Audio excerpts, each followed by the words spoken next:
যুবকদেরকে, ভাই আপনাদেরকে কোনো বেকার ভাতা দিতে পারবো না। আমরা বেকার ভাতা দিয়ে অপমানিত করতে চাই না।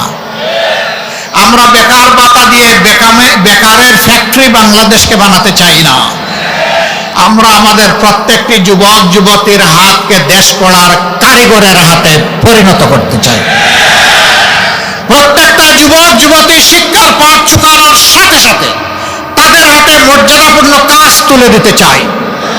তারা দক্ষ হয়ে দেশকে সেবা দিবে, তারা দক্ষ হয়ে বিদেশে যাবে, সেখানেও তারা মর্যাদার সাথে তারা আয় রোজগার করবে, দায়িত্ব পালন করবে। আমরা আর আমাদের যুবকদেরকে বেকারের মিছিলে দেখতে চাই না। বলবেন এখন যাওয়ার পরের দিনই কি এগুলা হয়ে যাবে? না ভাই, হবে না, একটু সময় দিতে হবে। আপনারা দোয়া করবেন আমরা যেন ওই অঙ্গীকারগুলো বাস্তবায়ন করতে পারি। আপনাদেরকে সাথে দিয়ে পাশে নিয়ে ইনশাআল্লাহ দুর্নীতিমুক্ত, চাঁদাবাজ মুক্ত, আধিপত্যবাদ মুক্ত এবং ন্যায় ইনসাফের উপর একটি মানবিক বাংলাদেশ আমরা গড়ে তুলতে চাই। মানবিক নেতা, আধুনিক বাংলাদেশের রূপকার জনাব ডাক্তার শফিকুর রহমান। বক্তব্য রাখবেন ডাক্তার শফিকুর রহমান।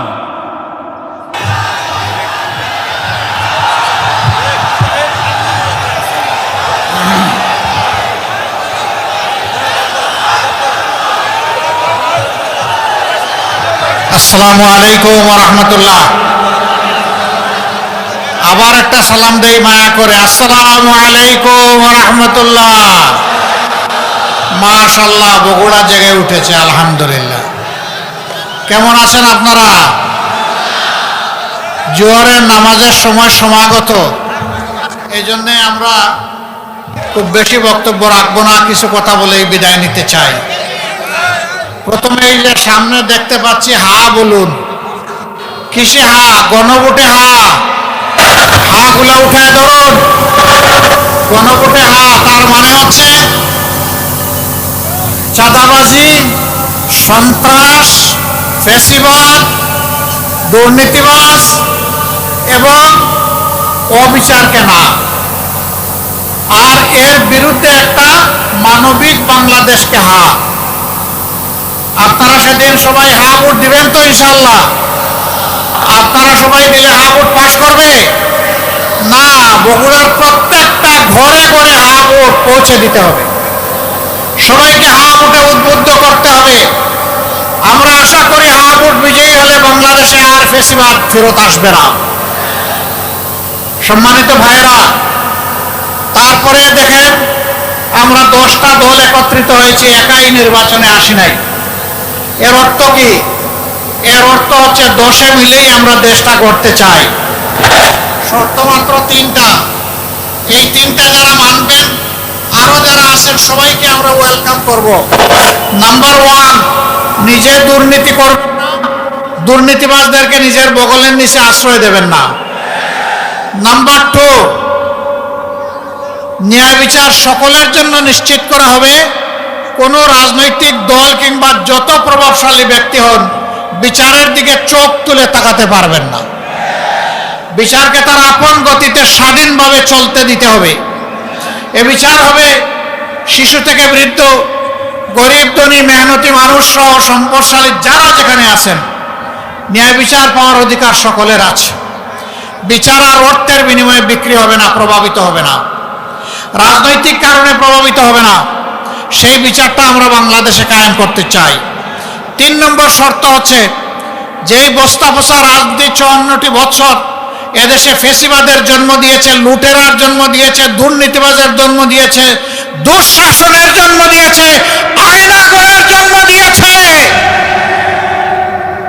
এর বিপক্ষে সংস্কারের যে প্রস্তাব, ওই যে বললাম গণভোট, গণভোটে যার যখন হা বিজয়ী হবে তখন প্রতিজ্ঞা করতে হবে, ওয়াদা করতে হবে, সংস্কারের সবগুলো প্রস্তাব বাস্তবায়ন করতে সহযোগিতা করবেন।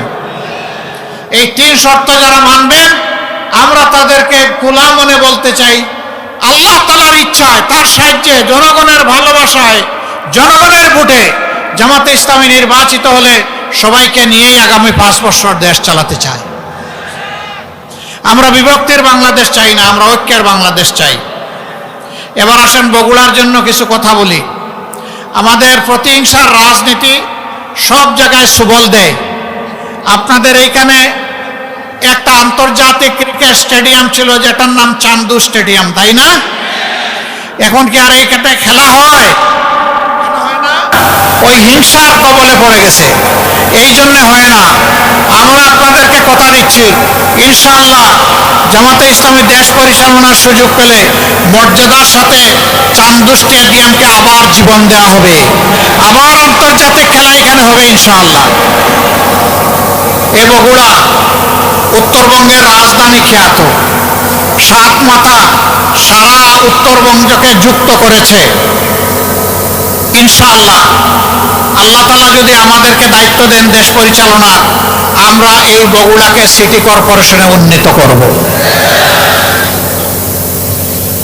আল্লাহ তাআলা যদি আমাদেরকে দায়িত্ব দেন, সুযোগ দেন, এই বগুড়া একসময় শিক্ষায় শিল্পে সারা উত্তরবঙ্গের জন্য একটা গুরুত্বপূর্ণ জায়গা ছিল।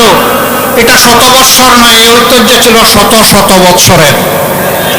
বহু জায়গায় সরকারি বিশ্ববিদ্যালয় হয়েছে, আজও বগুড়ায় একটা বিশ্ববিদ্যালয় গড়ে উঠল না।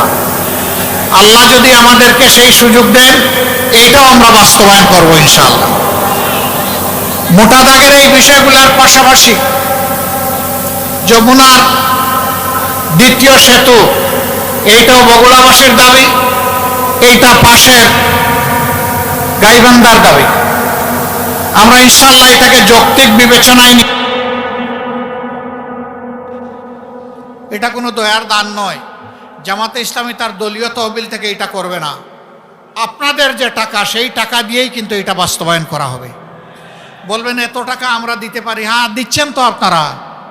আপনাদের টাকাটা জুড়িতে রাখতেছেন, আর জুড়ির তলা না থাকার কারণে বাইরে চলে যাচ্ছে। বাংলাদেশ থেকে 28 লক্ষ কোটি টাকা বিদেশে 15.5 বছরে পাচার করা হয়েছে।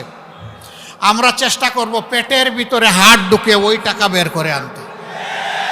এটা জনগণের টাকা, জনগণের জন্য উন্নয়ন খাতে এটা এসে যুক্ত হবে ইনশাআল্লাহ।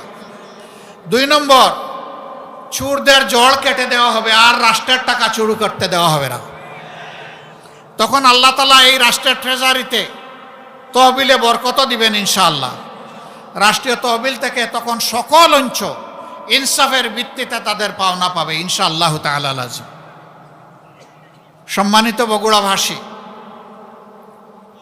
বগুড়ার মানুষ আমরা জানি শান্তিপ্রিয়, দেশপ্রেমিক এবং দিনপ্রিয়, ধর্মপ্রিয়। আপনারা শান্তিতে বসবাস করতে চান, শিক্ষিত ভদ্র মানুষ। সারা বাংলাদেশে কিছু জিনিস আছে, আমি ধারণা করি এটা বগুড়ায় নাই। তার 1 নম্বর হচ্ছে চাঁদা। বগুড়ায় চাঁদাবাজি নাই? কি বলেন এই সমস্ত কথাবার্তা আপনারা? বগুড়ায়ও চলে? হায়রে আল্লাহ, তাইলে দেশের কোন জায়গা বাদ পড়বে? চাঁদার জ্বালায় অতিষ্ঠ জনগণ। এই চাঁদার কারণেই কৃষক তার পণ্যের ন্যায্য মূল্য পায় না। এই চাঁদার কারণে ভোক্তা ন্যায্য মূল্যে সে সবজি শাক কিনতে পারে না। চাঁদাবাজরা মাঝখানে বাঘ বসায় দেয়, এর ভার পড়ে গিয়ে জনগণের ঘাড়ে। ইনশাআল্লাহ তাআলা লাজিম আমরা শহীদদের আকাঙ্ক্ষা বাস্তবায়নে, আমরা তাদের রেখে যাওয়া দায়িত্ব পালনে আমরা দেশবাসীকে কথা দিচ্ছি, আমরা চাঁদাবাজ মুক্ত বাংলাদেশ গড়ব ইনশাআল্লাহ। বলবেন তার প্রমাণ কি? তার প্রমাণ আমরা এত মজলুম একটা দল, আর্থিকভাবে ক্ষতিগ্রস্ত একটা দল। আপনারা বলুন, জামাতে ইসলামীর কেউ গিয়ে এই মুদির দোকানের কাছে, রাস্তার পাশে হকারের কাছে, কোনো কোনো জায়গায় ফকিরের কাছে কোনো চাঁদা চেয়েছে? যারা এত নির্যাতিত হওয়ার পরেও নিজেদের হাত পরিচ্ছন্ন রাখতে পেরেছে, তাদের হাতেই আগামী পরিচ্ছন্ন বাংলাদেশ গড়ে উঠবে ইনশাআল্লাহ। আমরা কথা দিয়েছিলাম আমাদের কর্মীরা চাঁদাবাজি করবে না, দুর্নীতি করবে না, মামলা বাণিজ্য করবে না। জনগণ সাক্ষী, আমরা আমাদের কথা রেখেছি। এখন যে কথাগুলো দিচ্ছি সেইগুলো আল্লাহর উপর ভরসা করে বিইজনিল্লাহ আল্লাহ তাআলার সাহায্য নিয়ে সেইগুলো আমরা বাস্তবায়ন করব ইনশাআল্লাহ।